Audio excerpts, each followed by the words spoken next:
Maharashtra today 24 news, सत्य परिस्थितीचा सविस्तर आढावा। सत्ता कोणाच्या हाती, विजयाची पताका कोण फडकवणार, जनता कोणाच्या गळ्यात टाकणार विजयाची माळ, जनतेचं मत कोणाला। संपूर्ण महाराष्ट्रातील महानगरपालिकेतील संपूर्ण आढावा आपणासमोर पहा फक्त महाराष्ट्र टुडे मराठीवर।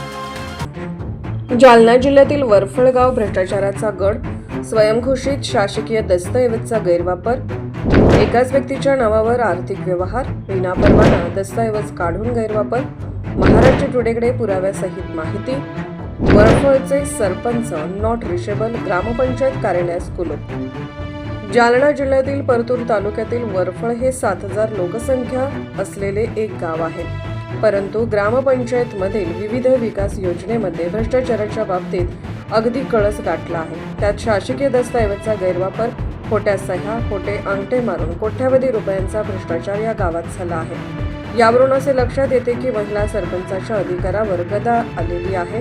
महाराष्ट्र टुडेच्या हाती काही सबळ पुरावे जसे की शासकीय परवाना न घेता खोटे दस्तऐवज यांच्या प्रती आहेत, जेणेकरून भविष्यात अशा दस्तऐवजाचा गैरवापर होऊन असामाजिक घटक सुरक्षा यंत्रणांना चकमा देण्यासाठी आणि देशात अवैध प्रवेश, ज्यामुळे राष्ट्रीय सुरक्षेला धोका निर्माण होतो। असा एक मोठा खुलासा पुढील भागात पाहू, याचा सविस्तर आढावा। महाराष्ट्र टुडे मराठीसाठी ब्युरो रिपोर्ट मेहबूब शेख सोबत आरोही जाधव, वरफळ, परतूर, जालना।